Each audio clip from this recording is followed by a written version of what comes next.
Okay, my name is Haley Solberg, and I picked Tropicana orange juice for my final project. And I just wanted to address first the challenges we needed to solve. The first one I found in my research was the health problems that came along with orange juice and how people perceived orange juice. The second one was how expensive it is, especially compared to its competitors. A third one The third one I found was people that are always on the go. They don't really have time to sit down and have a glass of orange juice. And the fourth is the packaging. Okay, so the first um, thing was the consumer analysis. So first thing I found was that people want healthier things. Orange juice doesn't have what they want. There's so much sugar. And to kind of put that in perspective, an average cup of orange juice contains about 21 grams of sugar, while just 11 grams of that sugar is in a regular orange.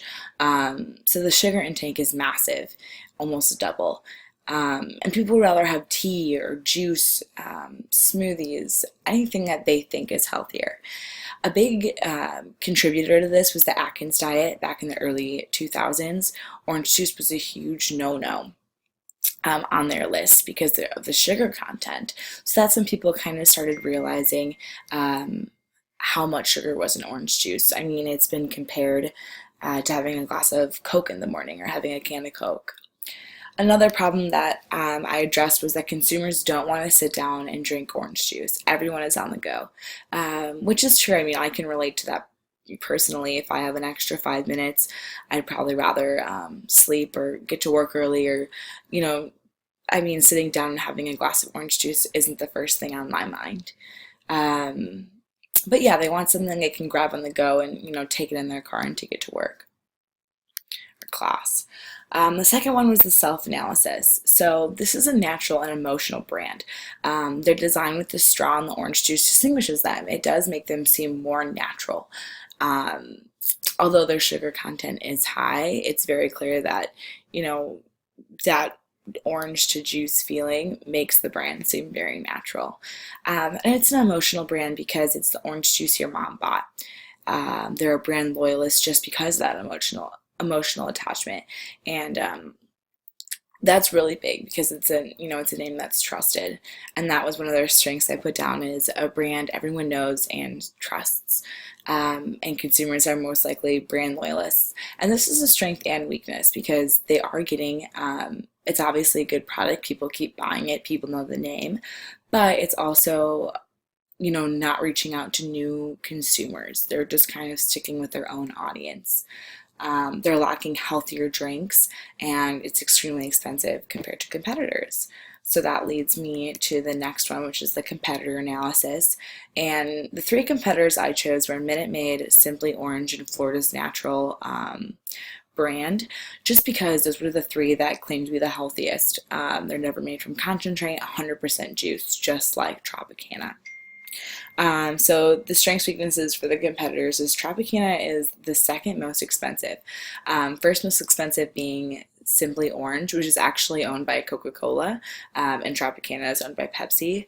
But Simply Orange is up to $7.49 a bottle, while Tropicana is the second at $6.49. Florida's Natural brand is third with $5.99, and Minute Maid is fourth with $5.04.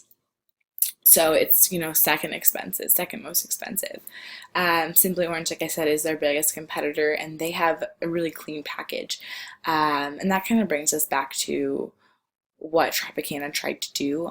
They had a huge marketing fail. They tried to change their packaging into that simplistic look. They spent $35 million, and it just completely tanked. It was such a fail. Lost so much business on it, and I think that shows how their brand means something. So although Simply Orange does have that clean package, I think we need to focus on what we have and how we can enhance that versus trying to be more like Simply Orange. Okay, so Tropicana Orange Juice revamped their brand vision and a higher purpose. So the biggest thing I thought I learned from this class is your brand always needs to stand for something. And I love that because especially I think when your audience was millennials, or even specific baby boomers, people want a brand that is invested in social issues or other issues that they can relate to and stand by. So Tropicana's vision revamped, promoting a healthy lifestyle in an efficient way. So this is, kind of affecting that healthy, conscious mind along with that quick, on-the-go, we understand you're busy. The orange juice that is best for your health mentally and physically, hitting that emotional and, again, health-conscious heart sugar issue. And your wallet will thank you. Then again, kind of reaching out to that,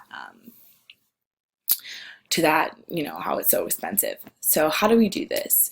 My recommendation one is a health campaign. So philanthropies.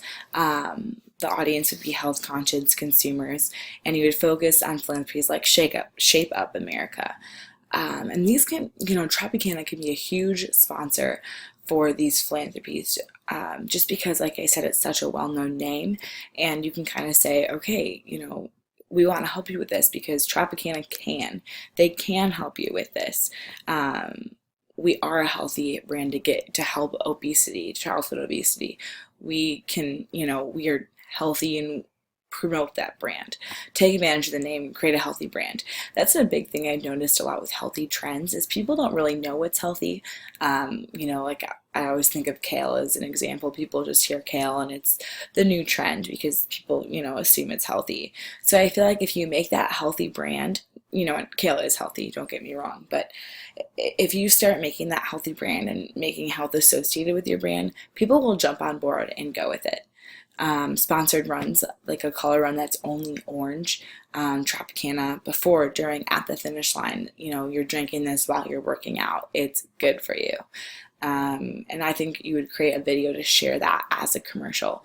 That way, you're not just making these commercials saying it's natural. You're doing it and you're showing people how it really is good. Recommendation 2, brand extensions, flavored water. So audience who doesn't like orange juice, not so expensive. And also, again, this can always be for the health conscious as well, but this is kind of hitting somewhere a little bit of a different audience.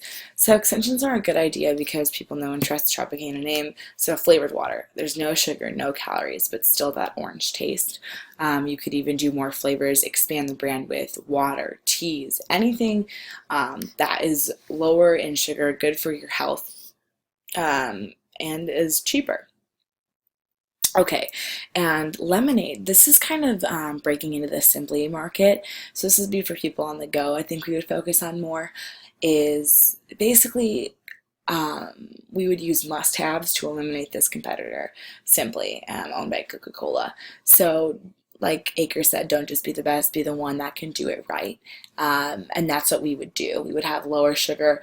We would be the ones who they would want to go to.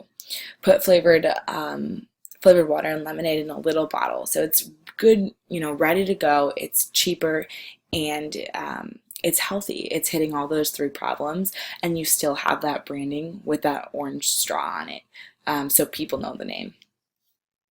Okay, recommendation 3, partnerships with Nike and Adidas, audience health conscious consumer. Basically just to associate with these brands convey that you're a healthy brand as well. We can create new digital media strategies to reach their audience to kind of combine our audience with theirs. Pairing with athletes on the go, health conscious, because obviously, having that bottle there, and this can even go to, I thought of so many ideas for this. It was just hard to make it down just to 3, but you could even put the orange juice in little bottles, but they do that right now, but it's just extremely expensive. So trying to find a way to cut that cost. But anyway, this connects on an emotional level. Have a popular athlete at home and his mom calls him down for breakfast and he comes running down in his PJs just to drink a glass of orange juice before the game. Or him saying, after the game he always looks forward to a glass of Tropicana. That's what refreshes him. Things like that. So measuring success for the sponsor runs, how many people are coming to the runs, how many likes, shares, click-through rates our videos actually getting, and obviously sales. Brand extensions, again, sales of those items, that will be huge, and social media reaction. And maybe we could even hit, brand ambassadors and things like that on social media as well. Athlete pairings, So sales again and YouTube shares. So yeah, thank you so much for watching, and there are all my sources.